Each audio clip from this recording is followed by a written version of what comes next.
Governor Douglas was the governor for the state of Vermont in 2002 through 2011. Thank you for your time today, Governor Douglas. Great to be I'm going with to you, ask Zoom. you a couple of rapid fire questions. What does diversity of thought mean to you? I think diversity of thought means, well, what it is. It's kind of self-explanatory. There are a lot of people with different ideas in our world, often quite different and conflicting. But the essence of a free society, of a democracy, is that we need to welcome and respect those different opinions and allow them to be heard. Increasingly, I think that's not the case, especially on college campuses.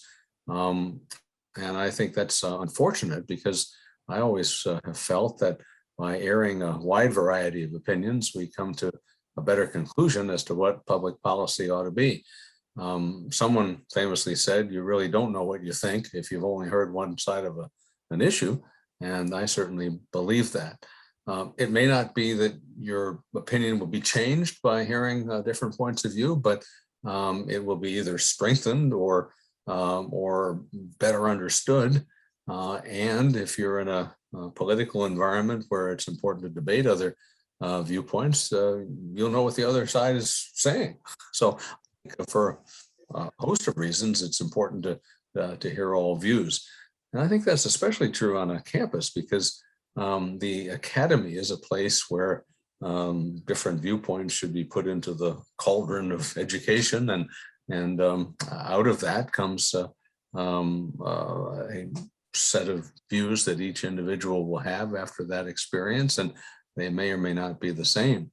There's a Middlebury graduate a decade after me who went on to a career in public service, and he said he entered Middlebury as a raving liberal and came out as quite conservative. So views can change because of exposure to different ideas, and I think that's critical. A big difference in the last half century, based on my experience. I've always been a Republican. In fact, a newspaper headline in my college days was entitled "Nixon's Man on Campus." I guess I was. But the difference in those days was that nobody felt that I shouldn't be heard. That was during the Vietnam War era. Times were very tense on campuses, but everybody, while thinking I might be quirky, believed that I had the right to express my views. I don't see that today. Now people try to shout down speakers to delegitimize other points of view, and we don't have that diversity of opinion. So I think that's a real shortcoming, and I hope that we can overcome it. Thank you. What three words come to mind when you think of the word extrovert? Outspoken, talkative. I guess that's more or less the same.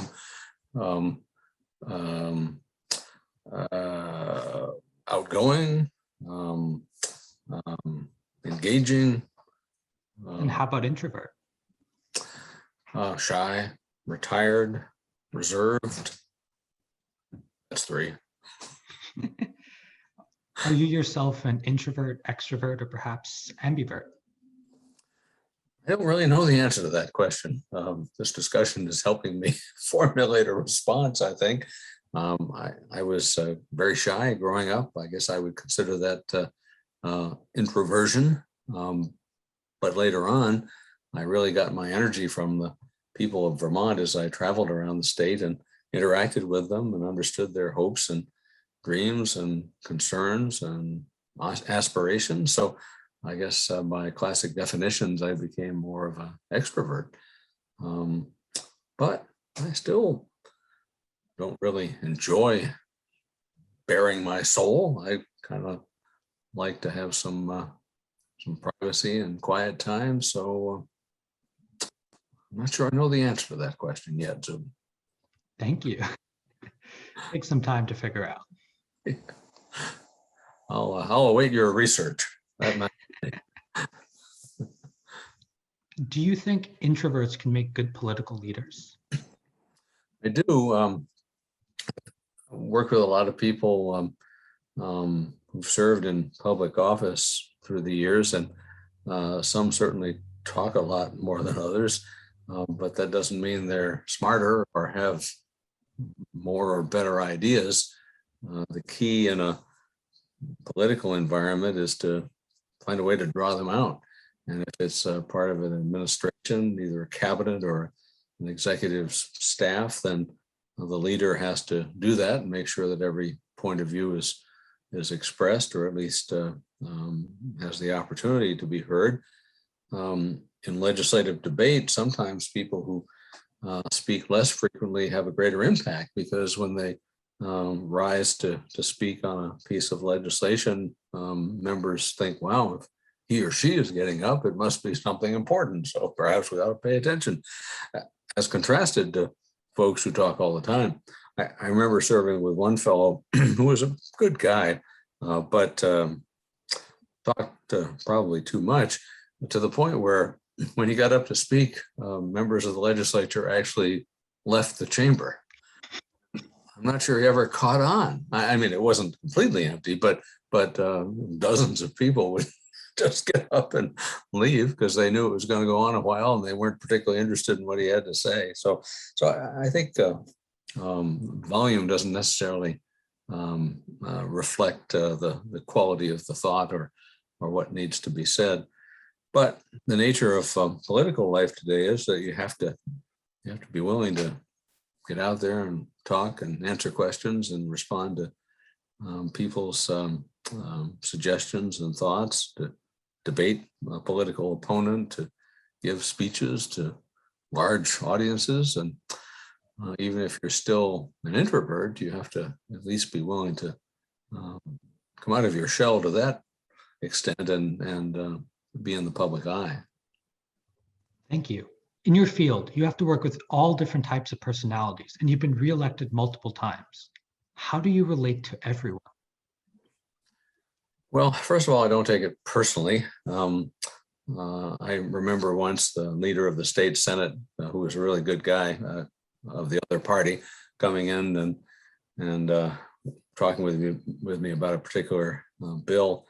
And he said, you do understand that I have to go out and have a press conference and trash you, but after that, I'll come in here and we'll work this out. And I said, yeah, I get it. So there's kind of a element of theater in what I was involved in that wasn't always satisfying, but I accepted it and never worried about what people were saying as much as I did about what they were doing. I tried to behave in a way that I hoped others would. One of my heroes is Calvin Coolidge, native Vermonter, our 30th president, and a policy owner of National Life Insurance Company, by the way. And he said, I always thought it was better to explain to voters why I ought to be hired rather than why the other person ought not to be. And then he cited a mentor of his, a U.S. Senator named Murray Crane from Massachusetts, who gave him some good advice early in his career. He said, if you're talking about your opponent, you're giving him free advertising. So, just don't attack people or talk about them so much as you talk about what you want to accomplish as a candidate or a public official. So I've tried to remember that and be polite and respectful of others, because if I were to raise the temperature of a discussion, then others will follow suit and things can kind of get out of hand. So I've always tried to be if not soft-spoken, literally at least moderate in my rhetoric. And the press, when I assumed office in 2003, weren't really happy at first, because my predecessor was much more bombastic and quotable.